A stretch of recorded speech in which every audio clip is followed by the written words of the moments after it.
ഉപ്പ് ചെക്ക് ചെയ്ത് ആവശ്യമെങ്കിൽ ഉപ്പ് ചേർത്ത് കൊടുക്കാം. ഞാനിപ്പോൾ ഇതിലേക്ക് 1/2 ടീസ്പൂൺ ഉപ്പ് കൂടി ചേർത്ത് കൊടുക്കുന്നുണ്ട് കേട്ടോ.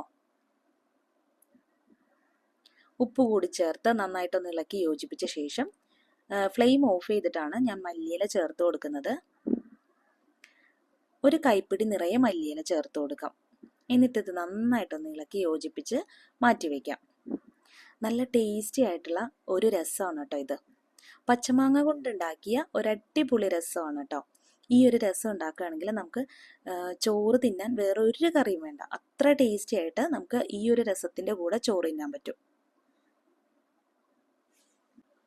അപ്പോൾ പച്ചമാങ്ങ കൊണ്ട് ഇതുപോലെ രസം നിങ്ങൾ തയ്യാറാക്കി നോക്കിയിട്ടില്ല എന്നുണ്ടെങ്കിൽ ഇതുപോലെ ഒന്ന് ട്രൈ ചെയ്ത് നോക്കണേ. തീർച്ചയായിട്ടും നിങ്ങൾക്ക് ഇഷ്ടപ്പെടും. നല്ല ഉപ്പും പുളിയും ഒക്കെ ഉള്ള ഒരു അടിപൊളി രസത്തിൻ്റെ റെസിപ്പിയാണ്. കൂട്ടുകാർക്ക് ഈ രസത്തിൻ്റെ റെസിപ്പി ഇഷ്ടപ്പെട്ടു എങ്കിൽ ലൈക്ക് ചെയ്യാൻ മറന്നു പോകരുത്.